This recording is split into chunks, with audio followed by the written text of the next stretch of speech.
if you're looking like just in Nova Scotia generally, you can work from home, you don't care about being in a city, you can get an awesome detached home like on a plot of land for like 300,000. Easy. What about Halifax? Halifax, you're looking at like 550, 600. That's still really good though. Like, it is. The real estate biz is drastically changing, and modern real estate success can't be learned in some old course manual.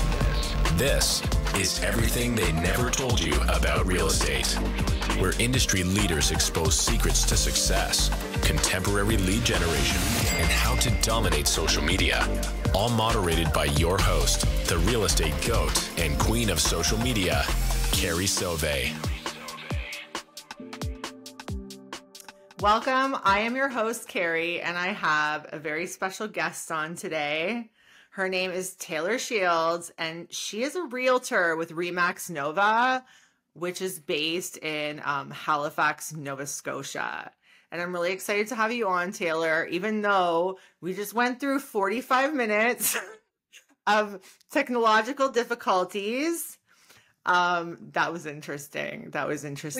We are realtors, and we can adapt to the technical difficulties. Right? Yeah. It only took us like 45 minutes. 45 minutes and 3 panic attacks, but we're here. I know, right? So, okay, let's get right into it. Taylor, you're doing so well. I follow you on social media. I really like your content because your content is very unique. You have a very quirky personality. I don't know if you know a lot about me. I coach social media and AI. One of the main things that I teach is authenticity. And like, you are the best example of authenticity on social media, which is why I wanted you on today. So good for you. Keep that up. And anybody listening, if you want to know what authenticity looks like on social media, go and check her out. I will be tagging her in all of these clips as well. Thank you. So you're originally from Barrie, Ontario, eh? Yeah, so I moved to Nova Scotia when I graduated university. So I went to McMaster. I have a sociology degree. I love Hamilton. I love Ontario. It wasn't like I need to get out of here. I need to move somewhere. It was, what else is there? What else can I experience in Canada that's I can move to? And then, as you know, like Ontario, it's not like I'm like an ocean goer by nature. It just happened. I moved out here, and then now I realize like, oh, I can have that small town Ontario feel without spending $1 million, you know, or I'm 30 minutes from the ocean without living in Vancouver for an unobtainable price.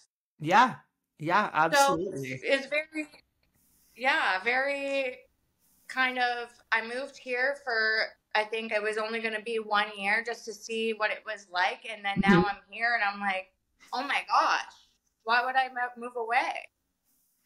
Yeah.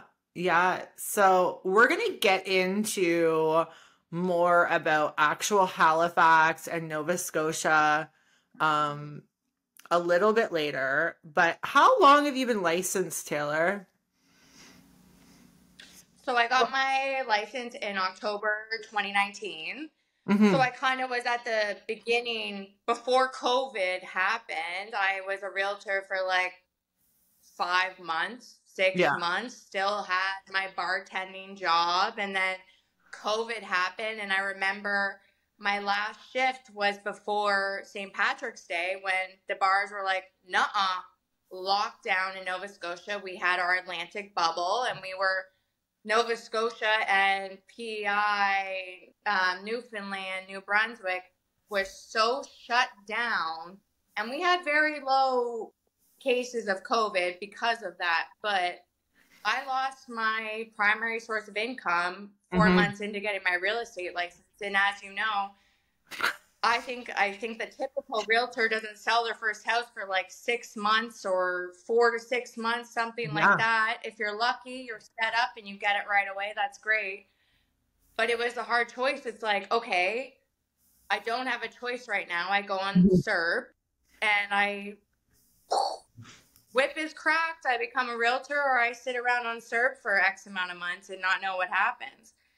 And right when COVID happened is when everyone from Ontario who could work from home now realized that they could cash out, make $500,000, go buy a house outright in Nova Scotia and work the same job. Yeah. So my sales went from absolutely nothing to, oh, you're from Ontario? I'm from Ontario. I want to move. And it went. Yeah. Yeah. I can imagine. I was watching all of the residents in Ontario once they figured out that they could work remotely, just taking off to different parts of Canada. I think the biggest ones were out. I had a couple of friends move out east and then a couple to Alberta, but I've never even been out east. I've never been out east before, which is crazy. I hadn't been out east until I moved here. I truly didn't think about it. Like, I think in Ontario, you think about, if I'm going to go visit Canada, you probably think you're going to go to Vancouver, honestly. Yeah. But I think that when COVID happened, Nova Scotia like amped up the advertising and people realized we're the cheaper coast. Where it's at to get the most bang for your buck, and you're still on the ocean. I think that Vancouver sees a lot of foreign investors and people just scooping up these properties that stay vacant. But in Nova Scotia, it's such a hometown feel and things like that. We don't have as much as that. Yeah. So the prices at the time weren't as crazy. Now I'll probably get a little bit of hate for being the realtor endorsing Ontario people to move here, because now that's why the prices are higher. Yeah, it was bound to happen. Truly, yeah, it was bound to happen. Yes. So your thing is, I've read somewhere that you love working with first-time home buyers. And like, I want to know, is that a real thing? Yeah.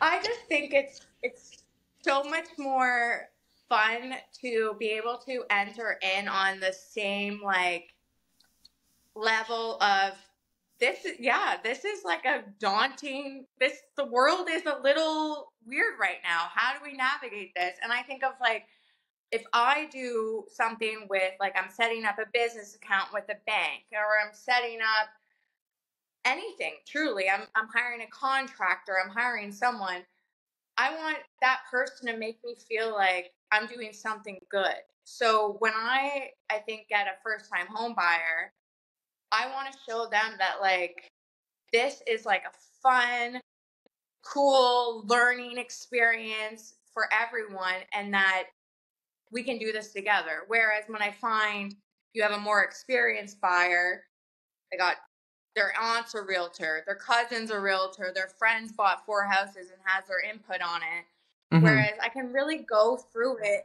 and like just say like, this is fun. Like, can you imagine like the first time you bought your most expensive item, how much fun you had going to buy it? Yeah, and I think it should be like fun. Shopping. Yeah, it should be fun, and I really like that approach, and it really comes across in your social media. Like, okay, can I tell you, I did a photo shoot with my team. I think it was back in like 2018, maybe 2017. And it was in a really nice house, but the washroom in this house, it wasn't even a photo shoot. We were just there for a meeting. He's a developer, and he had this really extravagant home. And the bathroom was literally all granite, like floor to ceiling granite, and it was really busy. So it was like crazy. You know what I mean? Yeah. And I'm like, let's get a picture in the bathroom. And there's 3 of us at the time. And they're like, what are we going to do? I'm like, easy. I'm going to sit on the toilet with a magazine. You're going to lay in the bathtub and you're going to, I can't remember what the other one did, but it turned out to be like, yeah, it turned out to be like the best shot I ever had with the team. And it blew up. People loved it because like, I think I captioned it like, you know, when your open house is dead when, you know what I mean? And it just like, yeah, it just really blew up. And you gotta have fun with you have to have fun in business and you have to have fun with your job or else what the fuck are you doing, right?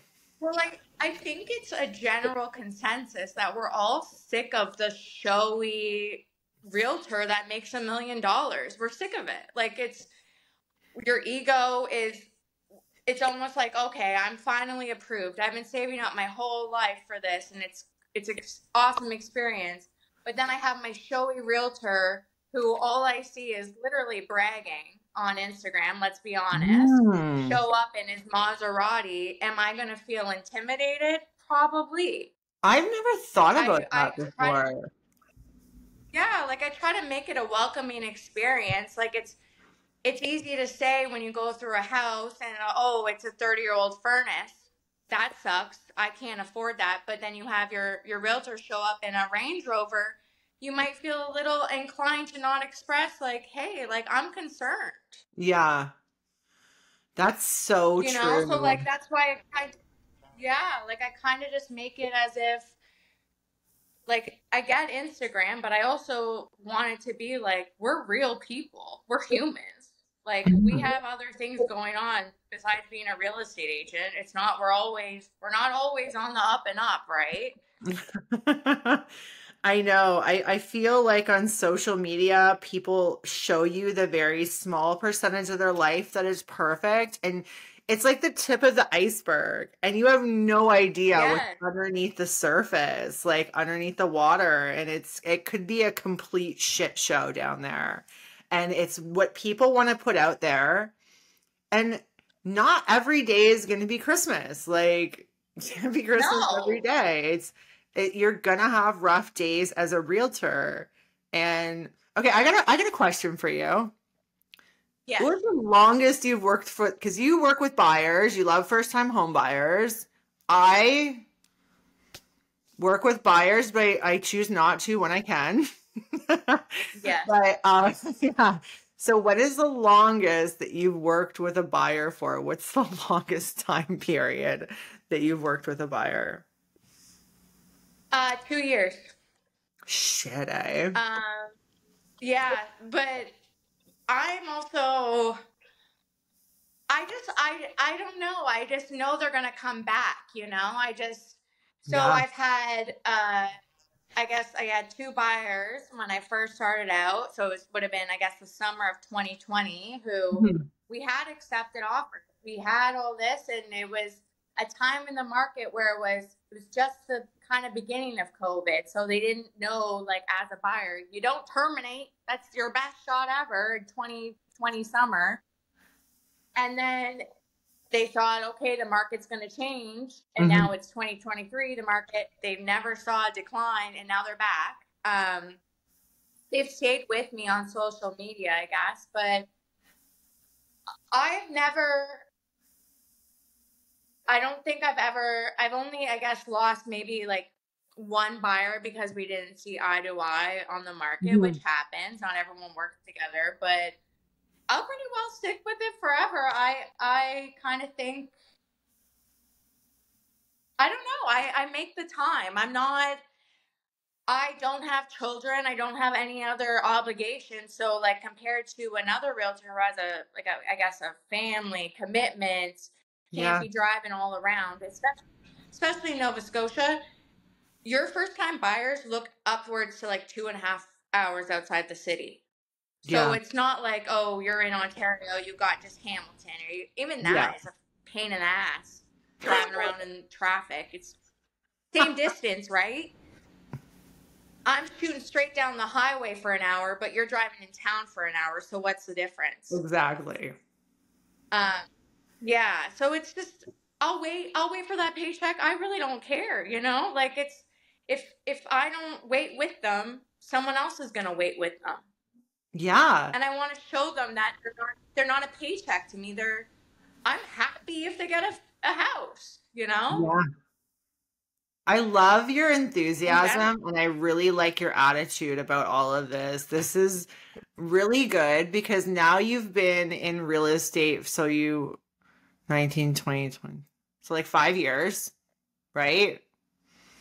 4, yeah. Okay, so 4. And I feel like this is the time, 4 years is when realtors who are doing business and pretty consistent and building their business properly start to get a little bit jaded, impatient, and negative. And I love that you are not getting like that. I think that is just keep doing what you're doing and keep the attitude like this because it can be tough. It's tough out there for realtors. So let me ask you, what's the number one thing that nobody ever told you about this industry before you got into it?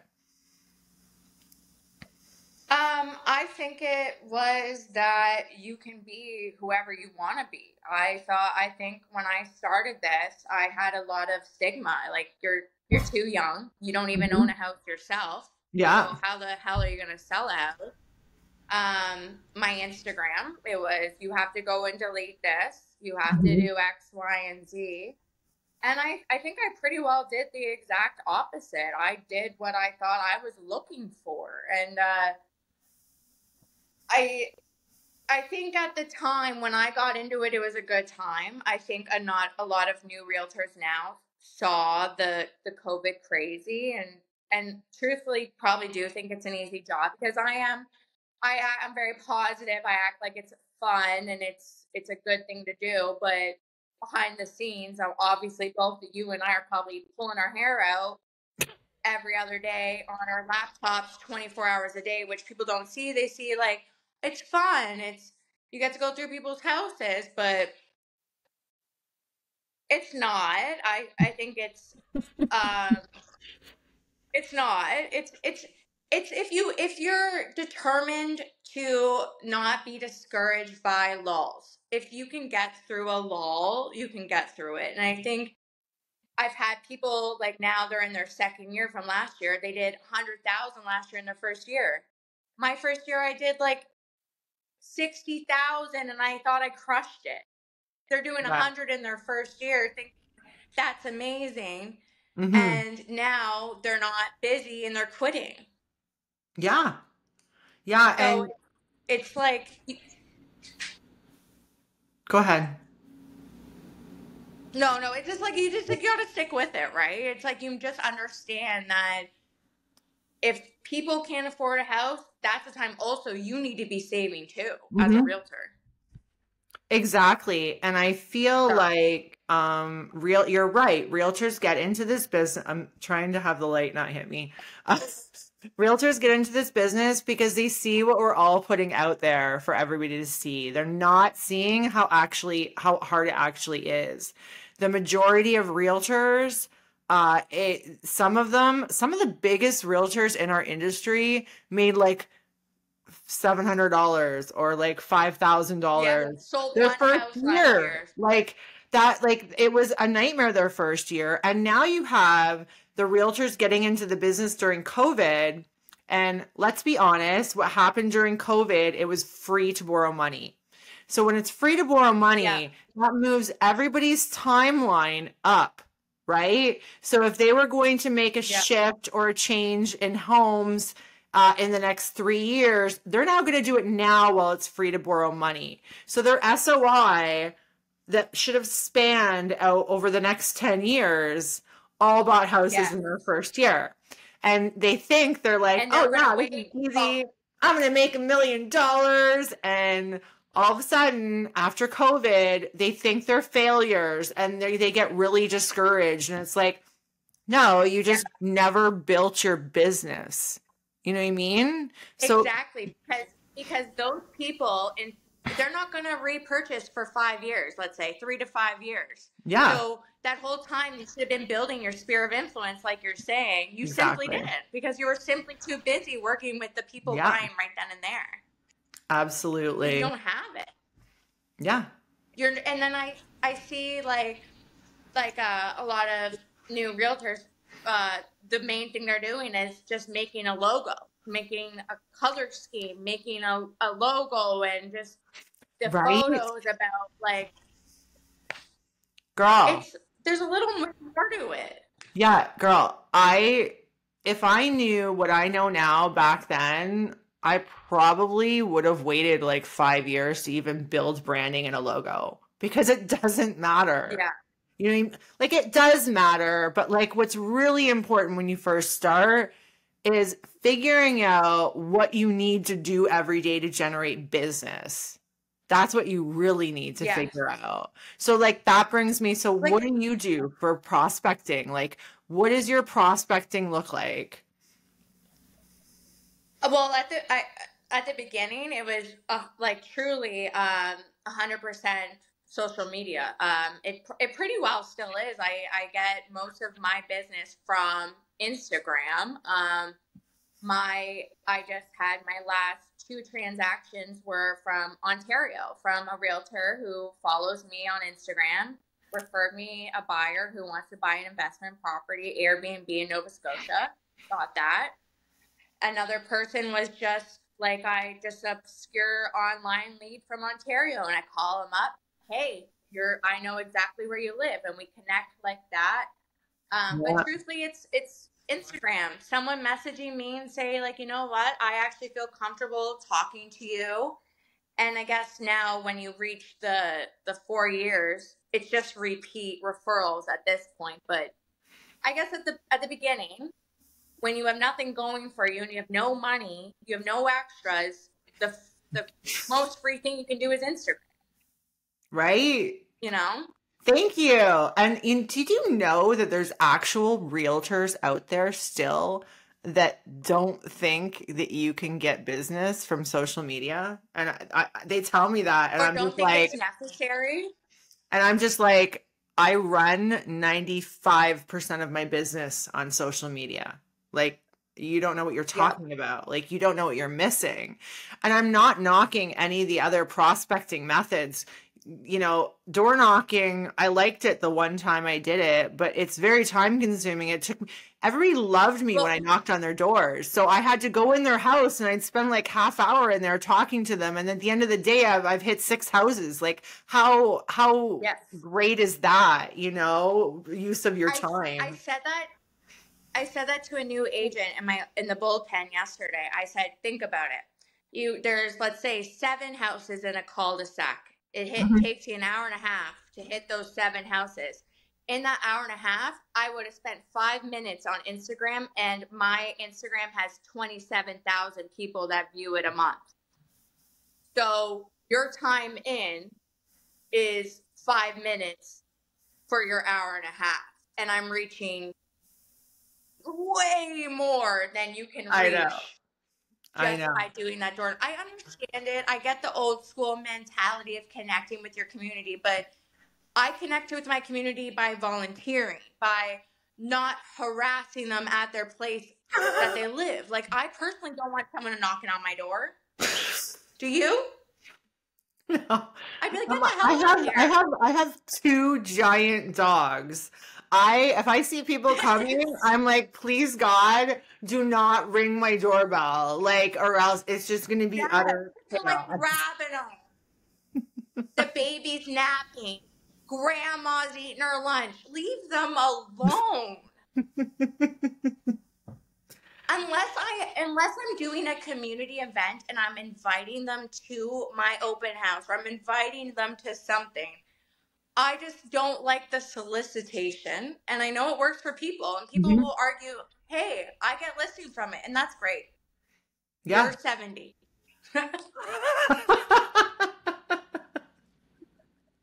Oh my God.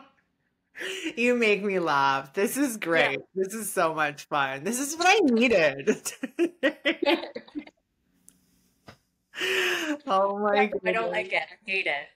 Yeah, no, I get it. Now, you're not, I asked you this before the podcast. You're not using AI yet for anything substantial, but like we need to talk because I coach social media, but I also coach AI. And one of the things that I do teach is complete automated workflows for video content creation so that you can do your your 7 platforms or 7 posts in a matter of literally like 5 minutes. So we got to talk.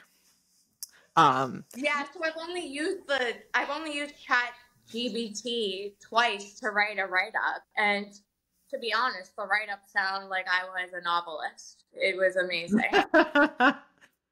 Yeah. I couldn't have came up with it. But other than that, I don't really I should.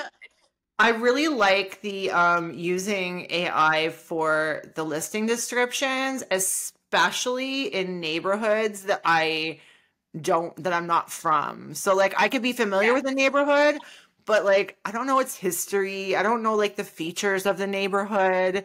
You plug the neighborhood into ChatGPT and it will literally tell you everything that's good about it. You don't need to know anymore, which is fantastic. And let's be honest, like location is a huge selling feature, so that will come in really handy. You know what I used ChatGPT for the other night? I had to write I couldn't get a hold of my lawyer and I needed to write a non-compete and confidentiality agreement for my coaching program to give somebody access to it so that they wouldn't fucking steal it. And it did it literally in 5 seconds because I know how to prompt it properly. And then I sent it to my lawyer the next morning before I had them sign it. And he was like, oh my God, this is perfect. Do you want to talk? So do you think that people actually read the novel we write for the listing descriptions? I will as a realtor in certain cases because like I don't know what kind of MLS system you guys have out there, but ours, for my buyers, everything's on concierge. Nothing is automated. Like I approve every listing that they see because the last thing you want to do as a buyer agent is send people garbage. So because I'm on concierge where I have to approve all the listings, if they're looking for something with a second kitchen or something specific, that's when I'll read I'll look through the remarks, right? Yeah. But I imagine people do. I think, it gets to a point though, it's like I'm on like line 18. It's like, oh my God, just go to the house. Right. Like, yeah. Albert Einstein lived here. It's like, how much can you really just get in there? I know. But I agree. Like, no, I know. It's good. The chat. Okay, so social media, guys, very, very important. I don't care what your broker is telling you. It is a game changer for your business, right, Taylor? Yes. And I will say my broker has told me not to post certain things, and I have. And here we are. I sometimes like I'll post pictures in my pool and people will be like, because I'm in a bikini. And as a realtor, you can't wear, you're not a real person who swims. Yeah, and that's the thing. And like, something about me is I'm always creating my video by my pool in the summer. I'm working by my pool in the summer. So like, that's as real as you can get. Like, I'm sorry if, you're uncomfortable looking at me in a bikini, but like, you shouldn't be because it's fantastic. And arguably, if a male realtor was by the pool, would anyone even say anything? No. Right? Exactly. It's such a double standard. Huge. There's a lot of the hot realtor, the blah, blah, blah realtor getting business. Well, we're the ones putting ourselves out there. Sorry. Yeah. we got to do freaking something with this male ladder here. Like, I know. can't help it. Sorry. Have you had any weird experiences with men in this industry? And I'm not talking about clients, I'm talking about other realtors. Because like I feel like every woman has to a certain degree. Especially myself when I first started. The older men, some of them would really like talk down to you and just like treat you like you don't know what the fuck's going on, which was awful. I actually think it's the older women in my industry who act as if I don't know what I'm talking about. Truly, I think the males are kind of like I don't know if it's even genderized, but I think it's more cutthroat with women. Truly, like I felt like part of the reason I left my last brokerage was because I don't see competition in other people. I see the competition is with myself. So yeah, it sucks if I don't get the listing, but I'm happy for them, and I'm happy for the seller. And if they get what they want, awesome. That was my approach. Didn't agree, fine. But I find that the women realtors will almost just do whatever it takes to undermine you, your experience, talk about your Instagram or your profile, whereas like truly, like I said, the only competition to me is me. Yeah. Like beating my own sales.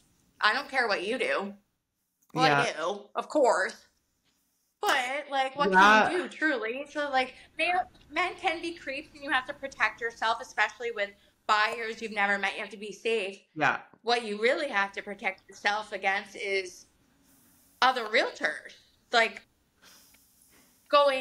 undermining you, talking to your clients, X, Y, and Z, like 100%. Can I tell you that I had such a hard time when I first got into the industry. The first 7 years, I felt like I was constantly being judged because we're talking 14 years ago. I was on Instagram. Yeah.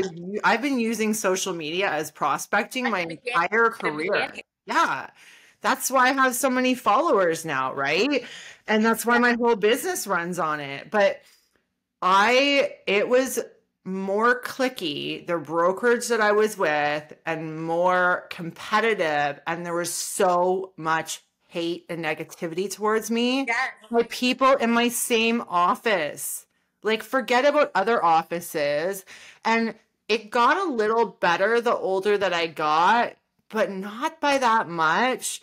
And that's why I finally moved to EXP, because when I realized there was an environment that didn't have any competition whatsoever, I was like, holy fuck, this is a no-brainer. Like, sign me up. Because you got to remember, like 14 years of that, you know? Oh, and if you're decent looking at all and a younger female realtor, this is gonna happen to you, you know? Oh, it's kind of like I obviously couldn't have the intelligence to do what they're doing, and I do understand now that yes, experience does mean something. I think on my first year, obviously, you're making posts about why it's okay to use someone new versus someone experienced. Now that I'm a little more experienced, obviously, as a consumer, I would prefer to choose someone with 14 years experience over a 1-year experienced person. Yeah. Does that mean that person and I will click better, or that person is a better human being to handle the biggest transaction of my life? Possibly not. Arguably, the realtor who is the bully agent who gets the job done doesn't see you as first-time home buyer that saved for freaking 10 years to buy one house. Like, Yeah. they're nice to you, but being the bully, you know where their heart lies. Money, Yeah. competition, Or money.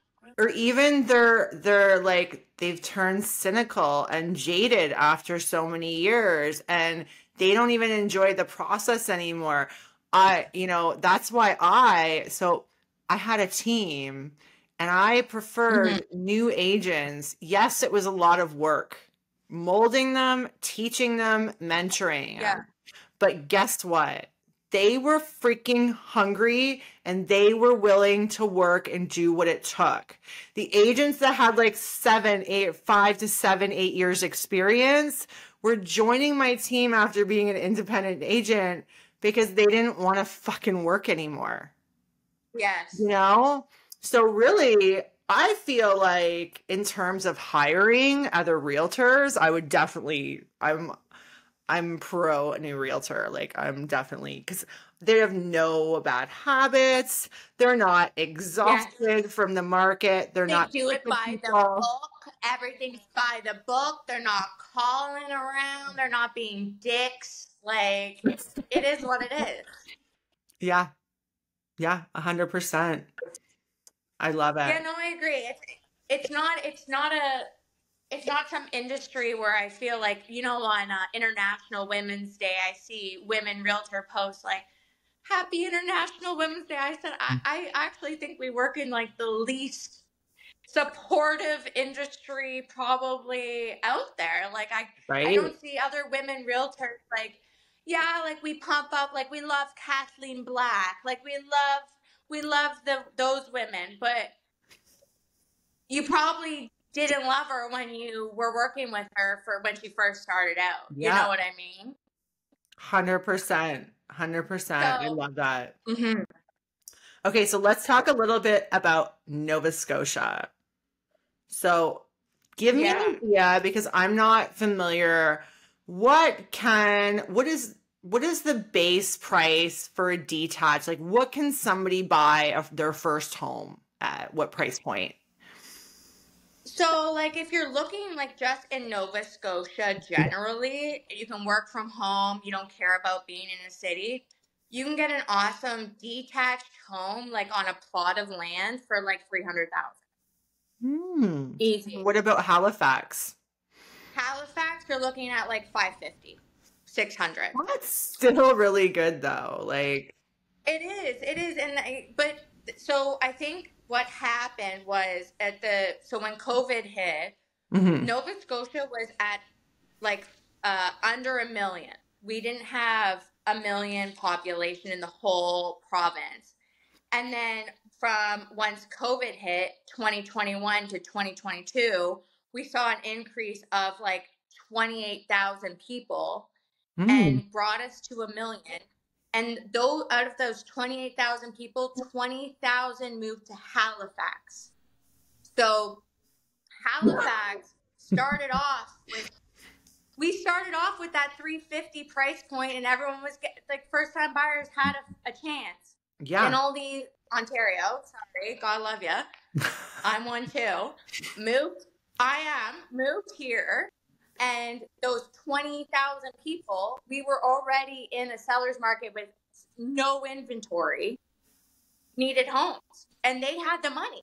Like Ontario, you're coming, you sold your house. Let's say you sold your modest house, $700,000. Like, cool. You have $400,000 extra cash in your pocket. You bought a $300,000 house. You're rolling in it. Right. Here, people don't have the equity to begin with. Yeah. So, I guess Nova Scotians, Haligonians especially, are a little stigma, especially to me. Like whenever I promote Ontario buyers, I'm from Ontario, move here, because truly, us Ontario people jack the prices. Yeah. And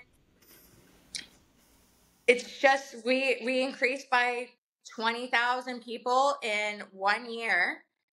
Lumber prices went up because of COVID. No houses were being built. And now we're here with Nova Scotians dreading Ontario people I have a TikTok, and it has 65,000 views, and it's called "Why You Should Move to Nova Scotia." This is your sign to move to Nova Scotia. It has so many views because all the Nova Scotians are commenting. Yeah. Don't move. Yeah. Don't come here. I know. It's because it's a deal here. I know it is for somebody in Ontario, somebody in Vancouver. It's 100% a deal here.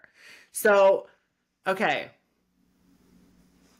Where is the best place to live in and around Halifax? The entire province. Let's just do the entire province. Which area? Not for price, but I'm talking for lifestyle, price, potential to make money down the road, culture, everything. So I think if you want like culture, like the same type of, so Halifax is, to me, the biggest small town you will find. So it has half of Nova Scotia's population. We have almost 500,000 people, and we're at 1 million in the whole province. So our most populous is in Halifax. It still feels like a small town, though. I grew up in Elmville, Ontario. It has 2,000 people, and I moved straight to Halifax, and it feels like that small town. You know everyone's mom. They call them mom's house. I'm going to dad's house. You know everyone, and there's amazing restaurants. We're on the harbor. We're right on the ocean. But again, you're still spending $600,000. So people here think it's expensive. But if you are not confined to caring about living in a city, then there are so many spectacular places you could live. Like for an investment property, I would buy in Windsor or Truro. You can get a four unit multi-unit for under $300,000. You can get a 4-unit building for under $300,000. And what are the average rents? I sold one, let's say $1,000 each. If you're in a small town, it can be cheap. Like, yeah. But your mortgage, let's think about your mortgage. In Halifax, if you buy a multi-unit, we have less than a 1% vacancy rate. And the average rent, I think right now is $1,700. And that's on the lower end. And that's in Halifax. So you can pretty well guess if you're going to buy a rental or an investment property in Halifax, because of the vacancy rate, it sucks to say, you can probably charge whatever you want. Yeah. Unfortunately, we have those blockages now where we have the extra 5% tax on out of province buyers that are using it for an investment property. But that only applies to that if you buy a property in somewhere that has over 100,000 people. Okay. In Nova Scotia, there's not a lot of places. And only if you rent it out, correct? Like it's not like that if it's a secondary home, or what about secondary home? Be like, yeah. So secondary home, I think there's like ways to get around it. I think that you need to allow a little bit of housing, but if it's a property, if you're in Ontario and you bought it like as a full-on rental in Halifax, you can use it because you're providing housing to Nova Scotians. If you're buying it as an Airbnb in Halifax, it's not allowed anymore. We have brand new rules starting September that Airbnbs are only allowed. Airbnbs are only allowed in your own residential home or commercially zoned areas now. So like where hotels are. Huh. Because the housing shortage is so bad that they're restricting everything. They did that in Hamilton too, and Niagara areas. Yeah. Like everybody is doing it now, and it's because of the housing crisis. Like, do you know in Hamilton we have people living in parks? We have encampments all over the place. It's crazy. So it has to be done, right? At the end of the day, it has to be done. Now, what about if I want the perfect beach house? Where do I want to live? You want to live in like on the South Shore, anywhere in the South Shore. Like You can move to Lunenburg. You can move to Mahone Bay. I love Digby. You could drive all the way up to Digby, and you can get a absolutely gorgeous house on the ocean there for $300,000. Like, What? further away you go from, it's insane. The further away you go from Halifax, you're getting, those houses are old. Arguably, they're very old. So 1 in 3 Canadians are descendants from Pier 21 in Halifax. So we are like the first original stomping ground. So homes are very old, like especially oceanfront homes. They're built in the 1800s. We got stone foundations. There's gonna be water in your basement. You're gonna have an old oil furnace, and I think it's kind of a shell shock, especially if you're thinking, "Oh, I'm gonna move to Nova Scotia and buy a really cheap house." Well, you're kind of getting what you pay for as well. It's 150 years old. There's gonna be probably rodents because we're in a harbor city, just like Hamilton, right? Like, you're in a harbor. So yeah, you can get something really cheap. Honestly, scoop something up. I had moved last year 6 families to here that just basically cashed out in Ontario, had cash to buy something outright here. And we had to work through these things. Like, you're gonna go an older house. Yeah. We have floods. We have different climate than you guys. Truly, we're like a cold Florida. Huh. Hurricanes, generators. Fuck. Last September, since I've lived here for 8 years, I've been without power in September at least once every September for at least like 3 to 4 days because of a hurricane. Wow. Huh. Yeah, I don't really pay attention to what happens out east. How would you know? Like, when I lived in Hamilton, I didn't even knew like Halifax existed. Right? Like, I didn't. Okay, so I want you to recommend, so if I'm coming there on vacation, or there's clients from across Canada coming on vacation, where are they staying? Where are they going? And where are they eating? So you're gonna fly into Halifax. Halifax is the airport. You're gonna spend, let's say, 2 days in Halifax. You can do it in 2 days. It's a lot of bars. It's a lot of pubs, a lot of restaurants. You're going to eat seafood. You're going to walk on the harbor. It's a lot of Celtic music. We love a band. We love singing, dancing, getting up. Everyone's your best friend, and someone's going to walk past you on the street and say, "Where are you from? How are you? Who are you? Where are you from?" All that. And then you're probably going to drive up, and you're probably going to go to Cape Breton. Like, Cape Breton, you're going to do the Cape Breton Trail. You drive down there. I've lived here for 8 years, and I haven't done it all. Like, there's every place on the coast. It's just spectacular. Every little town. You'll picturesque. If you think of Nova Scotia, you think of every house being a different color. Yeah. I love that. Homes are actually painted different colors because at the time, sailors would paint their ships corresponding to what their house was painted, so that you knew who was out. Oh my God! They're like, "Oh, the McDonald's are out on their ship," and you correspond the house with the ship. Oh wow! So arguably, all of Nova Scotia is so we're seeing my Ontario buyer, she just came up here. She was coming up here every month, and we would look at Airbnbs. I'd pick her up, put her in my car, and we would map out where we would go, and we would stop for lunch. And every time we stopped for lunch, the business owner would come and sit at our table and talk to her about why Nova Scotia is it. And I really think that it's not just like, what does it like have to offer you, because there is so much. You're never further away than 50 kilometers from the ocean when you live in Nova Scotia, wherever you are. And I think in Ontario, it's like 500 kilometers from the ocean.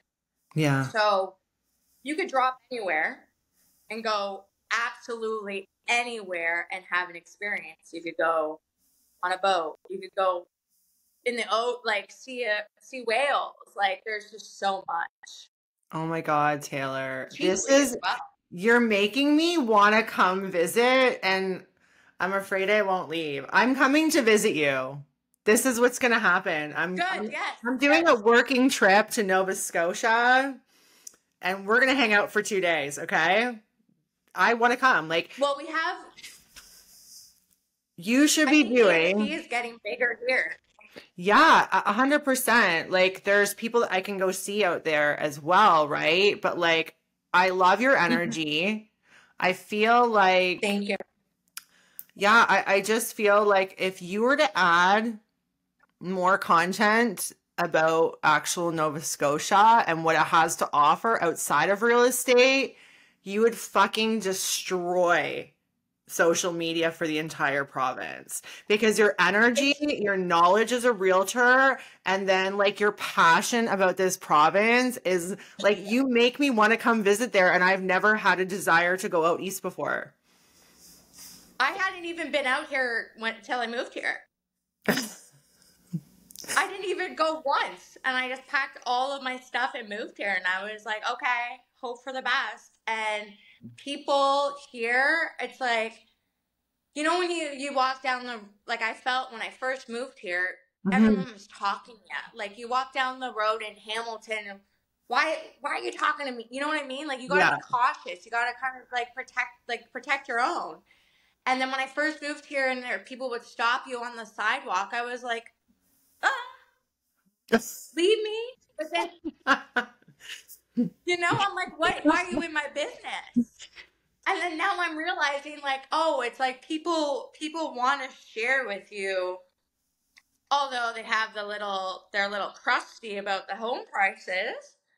They truly want everyone to know how awesome Nova Scotia is in general. Like, I fucking love it. I love your energy. You're doing such a good job at, you know, everything on social media.